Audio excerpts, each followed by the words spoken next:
Notebowl is a discussion board tool that we have a free trial of for you to use in your summer courses, and it's a discussion board that you may like better than the Canvas discussion boards. It can be used as a discussion tool just like you might make graded discussion boards in your course, or as a general discussion tool that's like a Q&A or a cyber cafe, or even something that's looked at like an announcements tool, and that's called the bulletin. And that is something that you put into your general course navigation by going to your course settings and pulling the bulletin up from the bottom into the active navigation and clicking save. And that's what bulletin is what Notebowl calls their general discussion. When using Notebowl as your gradable discussion, there's a number of things I like better than the Canvas discussion board. Number one is the latest post goes to the top of the list instead of in Canvas, it goes to the bottom. Top makes sense. It's the default for most things on the internet. It also has an amazing, cool little grading tool that shows you how many posts and the word count for every post. Allows anonymous posting and grading. You can still see it as the teacher, don't worry. Multiple attachments. I'll let you look at the pros and cons, but here's how you put it into your course.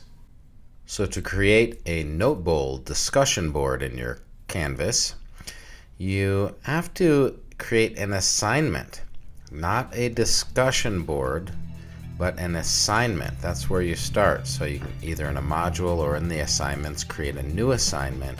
So you set up the parameters, the description, the point values, so forth. And the way you add it, make it a Notebowl discussion, is to choose external tool from the submission type.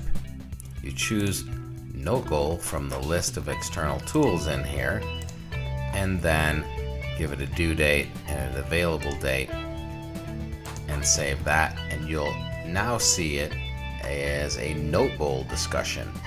Comes up as the teacher view, looking like this with submissions and the discussion board itself. And it basically looks like this.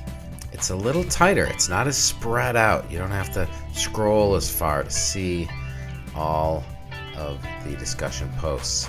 On the submission side, you see the students complete or incomplete to see if they've done it, if it needs grading. So it's got a little mini grade book, and these grades, of course, pass over to your main grade book. And it's got an edit tool up here where you can adjust whether you are allowing late submissions or not. Otherwise, everything's due by the due date you set. The number of posts, comments, and the word count of each, which translates into what the requirement is. So you can easily see if they've actually completed the words required and number of posts. In here you can preview, see their submissions, give them feedback right here. You can also hide student names so you can grade anonymously in here. And one more thing to remember, when you as the teacher post, that post gets emailed right away to all your students. I invite you to try Notebowl and see how you like it.